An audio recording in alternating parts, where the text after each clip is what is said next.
পাকিস্তান থেকে এসেছে জাহাজ, আনা হয়েছে গুড়, 3 পিস সহ বহু পণ্য।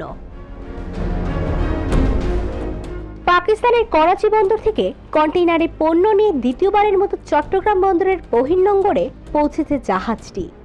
শনিবার বিকেল 5টার দিকে এমভি ইওয়ান জিয়াং ফাঝং নামের কন্টেইনার জাহাজটি বন্দরের বহির্নোঙরে পৌঁছায়। জাহাজটিতে করে এবার পাকিস্তান থেকে সবচেয়ে বেশি এসেছে পরিশোধিত চিনি ও খনিজ পদার্থ ডলোমাইট। পাকিস্তানের করাচি বন্দরের সঙ্গে চট্টগ্রামের সরাসরি কন্টেইনার জাহাজ যোগাযোগ চালু হয়েছিল গত নভেম্বরের দ্বিতীয় সপ্তাহে। এবার আমিরাত ও পাকিস্তান থেকে আনা হয়েছে 811টি একক কন্টেইনার পণ্য। এর মধ্যে 699টি কন্টেইনার পাকিস্তান থেকে এবং বাকি কন্টেইনার সংযুক্ত আরব আমিরাত থেকে এসেছে। এই হিসাবে 86% পাকিস্তানি পণ্যের কন্টেইনার। পাকিস্তান থেকে এবার সবচেয়ে বেশি এসেছে পরিশোধিত চিনি।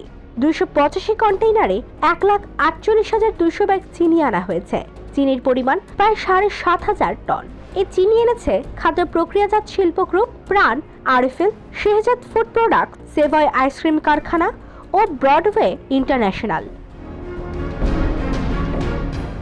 চিনির পর পাকিস্তান থেকে সবচেয়ে বেশি আনা হয়েছে ডলোমাইট। এই ডলোমাইট আমদানি হয়েছে 171 কন্টেইনারে। কাঁচ শিল্পে ব্যবহারের জন্য এই কাঁচামাল এনেছে নাসির ফ্লোর গ্লাস ও আকিজ গ্লাস ইন্ডাস্ট্রিজ। পাকিস্তান থেকে আমদানি হওয়া আরেকটি পণ্য হলো সোডা অ্যাশ। এই পণ্য আমদানি হয়েছে 138 কন্টেইনারে। এছাড়া শতভাগ রপ্তানিমুখী পোশাক কারখানাগুলো এনেছে কাপড়ের রোল। মোট 46টি কন্টেইনারে রয়েছে কাপড়ের রোল। এছাড়া আলু এসেছে 18 কন্টেইনারে, আখের গুড় এসেছে 20 কন্টেইনারে। এসব পণ্যের পাশাপাশি পুরনো লোহার টুকরা, রেজিন, 3 পিসের মতো পণ্য আমদানি হয়েছে।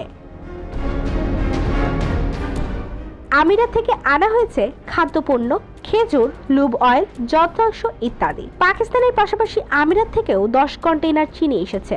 এতদিন পাকিস্তান থেকে শ্রীলঙ্কা বা সিঙ্গাপুর হয়ে চট্টগ্রামে পণ্য আমদানি হতো। এখন সরাসরি জাহাজ সেবা চালুর কারণে 10 দিনে পণ্য হাতে পাচ্ছেন ব্যবসায়ীরা।